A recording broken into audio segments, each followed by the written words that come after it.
What's up, JGL family? Listen, I'm so happy for you, yes you, for tuning in, listening to my video. So I want to welcome you. If you're new to the channel, please welcome. There's many other meat and potato subjects all throughout my channel, vlogs, live streams that I've done on my Facebook page called A Cry in the Wilderness. Paul says something in Romans chapter 7, verse 7. Paul says, he says, what shall we say then? Is the law sin? God forbid. Had I not known sin but by the law, for I had not known lust except the law said thou shalt not covet. You understand? So what is covet? Well, covet means to lust after something, an overwhelming desire to have something. If we go back to the book of Genesis chapter 3, and verses 1 through 5, there's a dialogue that's between Eve and the serpent. And the serpent was used by the devil. And when the serpent was used by the devil, he was used to draw Eve away from the obedience of God. You understand?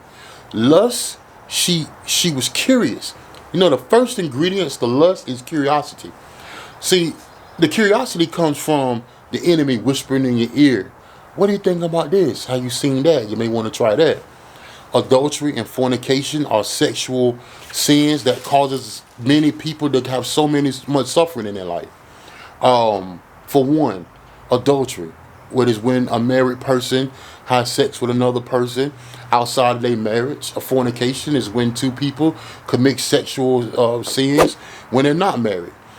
But we have to be drawn away from the obedience of God with curiosity of sin in order for us to first fall victim to it. A lot of us have, like I said before, multiple partners, multiple situations, sexually transmitted diseases has come because we couldn't control our sexual impulses. And so we must first understand, go deep into the subject of how sin, how lustful passions overtake our minds, overtake our bodies, and we become addicted to pornography, addicted to lustful desires. If we be controlled by our lustful impulses, that will degrade ourselves as men and women to the point that we wake up one day and we find ourselves inside of a web of deceit, betrayal, lust, setbacks, etc. Proverbs 7:25 and through 26. Let not thy heart decline to her ways. Go not astray in her paths. For she hath cast down many wounded. Yea, many men have gone slain by her. Lust. That is lust. Many men, many women, mighty people have been slain by lust. Brother David, slain by lust. Because, what's my brother's name? Samson lost his life to lust. Solomon gave up a kingdom for lust. It's so much. Adam and Eve gave up the Garden of Eden for lust. Lust for power, lust for so much thing, but sexual wickedness, immorality. Number one of the things that, and I'm just, forgive me because my mind is going so many other places. An unguarded mind. The first thing is first when we're dealing with sexual immorality, when we're dealing with adultery, when we're dealing with lust, is we do not guard our thoughts, we do not guard our minds. We do not, a thought will come up in our mind, and we do, instead of casting it aside, we meditate on it. We daydream of it. It takes control of us. We may be married to someone, and the devil would tempt you to feel bored in your marriage. The devil would tempt you to feel not excited in your marriage. The devil would tempt you to start thinking about past relationships. The devil will start tempting you to engage in conversations that you think that are harmless. There we go. To engage in harmless conversations. Forgive me for my cameras going in and out of light and dark, but to engage in different conversations that will have us to refocus and have us to think about things that we're not supposed to. So we don't guard our minds.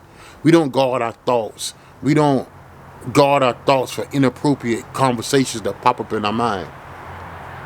We don't remove ourselves from tempting situations. So like I was saying, some of us started off young. I said this earlier, and I think I probably cut that part of the video out. But some of us started off young. We was introduced to pornography and Playboy magazines. We was introduced to it when we went to our cousin's house, or when we went to our uncle's house, or a father figure or a mother figure. Someone introduced this stuff to us, and we became curious. And you become curious and curious and curious. The more you engage into it, the more you listen to it. I'm going to tell you something. A lot of men out here, we're struggling with lust because we do not guard our minds. Prime example, Instagram. I think Instagram is one of the most toxic relationship breaking apps of all time. And the reason why I say that, because you can go into search of anything, and you just scroll. And we can get to that when we get to pornography. How we just lust and we just keep strolling. And then we end up looking at our spouse. Women, there's thirst traps out there for you too. We look at our spouse and we compare our spouse to what we see on Instagram. And these people are used by the devil to entrap your mind because of their low self-esteem and their insecurities. They use their bodies to trap you for likes, and you're engaging in it, comparing your wife, comparing your husband to the person that you see on TV, to the person that you see on Instagram. And therefore, it leads us astray from the law of God, and we start thinking about what it would be like to be with a person like that. I'm going to read the book of Matthew, chapter 5, verse 28. But I say unto you that whoever looks at a woman to lust after her has already committed adultery in his heart. Listen, if you're already on IG looking at women, thinking about how thick she is. See this. Let me explain something to y'all. And a lot of people don't want to hear this, and I got to say it. This is how you know you have gone astray. Instagram is free. It's the freest app. You look on it, see she thick, twerk team, right? Whatever. All types of sexual stuff. And you get curious. You go into her bio or his bio, and you find out they got a friends only page. Now you're a fan of this person, and you're going into the fans only page just so that you can see exactly a little deeper. And so a lot of us are doing this right in the bed while wives and husbands are asleep. We are drawn away from God right then. Jesus Christ said, if you look upon a woman with lust in your heart, you have committed adultery. You understand? What that means, if that person was right there and you had the opportunity to do what you had to do, you will commit adultery. This is lust, my friends. This is how it comes into our life, and it consumes us. Because when the thought comes up, we do not ask God to break it down. Brothers and sisters of JJL family, this is part 1. This is chapter 1, part 1 of lust, adultery. Peace, love, God bless.